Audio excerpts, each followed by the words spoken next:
News Channel 5 Network, this is Inside Politics. Hello, everyone. I'm News Channel 5's political analyst, Pat Nolan. Welcome to Inside Politics. Mayor Megan Barry is our guest on Inside Politics today. We have always appreciated her being willing to come down and make time to talk with us. That was true last year following the tragic overdose death of her son, Max. It is true now.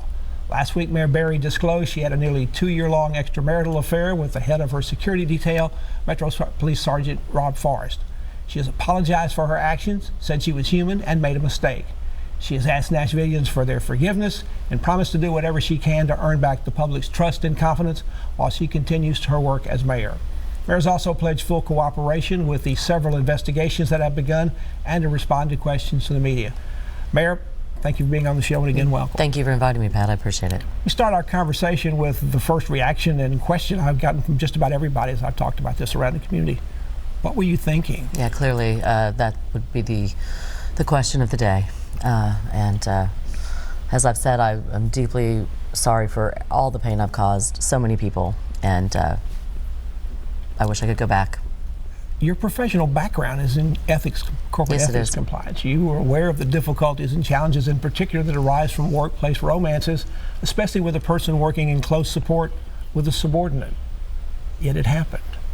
Did you just forget your professional training? I think that I made a very bad call.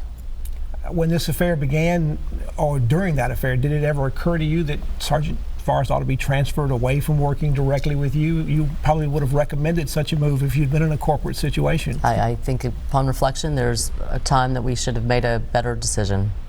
He became, in 2017, the second highest paid official within the Metro Police Department, second only to the chief. That was largely because he traveled with you upon recommendation of the chief. Security needed to be with you at all times, he thought. That overtime pay he got greatly increased his compensation.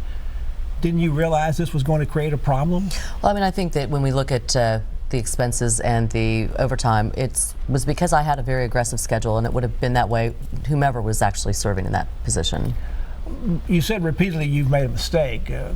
Would some have a problem understanding a mistake that lasts close to 2 years? How do you respond to that? I can't respond. I mean, I've just said I've made a mistake. You're a high-profile person. Everywhere you go, you're recognized. Were you just in denial that this affair would never become public knowledge? I think, as we just said, I'm a high-profile person, and a lot of this is about what kind of a security detail I needed, and clearly the emphasis is on were taxpayer dollars at all misused, and clearly my aggressive schedule meant that I had a lot of public appearances, and I think that is what this is all going to show. Well, what do you say to people who now question your judgment? This also comes down to a matter of judgment, and for 2 years it appears, at least in this matter, your judgment was not very sound. I mean, I think that when we look at what we've actually been able to do in Nashville over the last 2 years, if we can set this aside, we've actually made some really good progress on the issues here in Nashville. When you talked about this for the first time, you said that this was not a tragedy, but it seems to have created some confusion among people, because for some people, the spouses involved, it was a tragedy, or could be a tragedy. So how do you explain the difference? How do you clarify what you meant when you said it's Sure. not a tragedy? When I talked about it from my own personal sense, that the day that my son died was a tragedy. This is a huge mistake, and I know I have hurt a lot of people, including the other family that is involved in this, and my own husband, and we're working through that. In the many apologies that you've given about this, one group I haven't heard you speak to particularly, and it's a group that you and I have talked about both on and off camera. There are very many young girls and young women in this town who you have become their role model and their hero. You say to them, hey, I can become mayor when I grow up, or I can do whatever I want to do when I grow up. Unlike adults, young children in particular don't understand what it means to be human and make a mistake. So how do you speak particularly to those people, and what do you say in particular to their parents to help them explain and come to grips with finding out that their heroes are maybe not as great a heroes as they thought? Well, I think that is a frank conversation. I think that there are times when we admire people and we look up to them and we're disappointed by them. And my hope is that these young women and little girls who have looked up to me also realize that you can be human, and it's about how you then own your mistake and move on and make it right. Nashvillians expect their mayor not only to govern, but they expect that mayor to be at just about every event that's held in town. You have, as you mentioned before, you have a very busy schedule. As you continue to do that now, have you noticed any change with people since you've made this revelation? You have normally in the past treated you like a rock star as mayor over the last couple of years.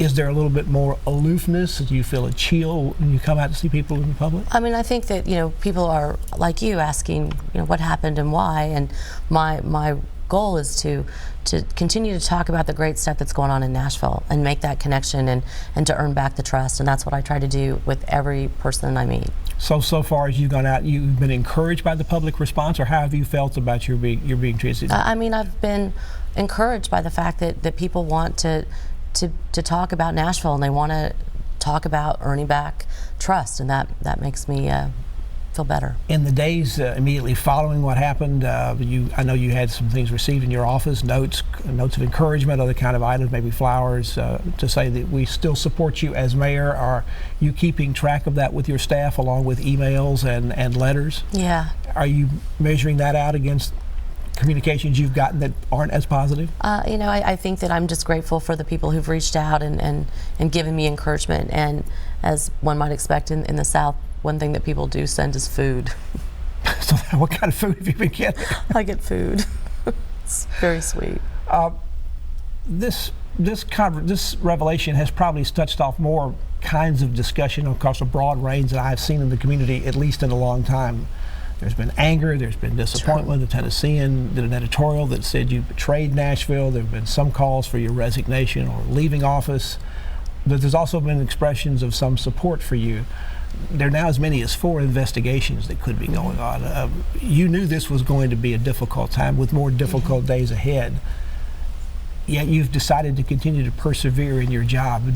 As you were evaluating all of this, did you ever seriously consider that you might step down, that maybe that was the best way to avoid some of the pain that you're having to deal with and the other issues that come with this? I've never been somebody that's been afraid of not stepping up and owning what I've done, and I'm doing that, and we are fully cooperating with the investigations, all of them that are going on, and I have a very high degree of confidence that when this is all said and done, there will be no finding that any taxpayer dollars were ever misused.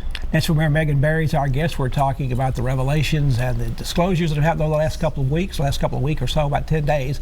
Back to continue our conversation with the mayor after this break.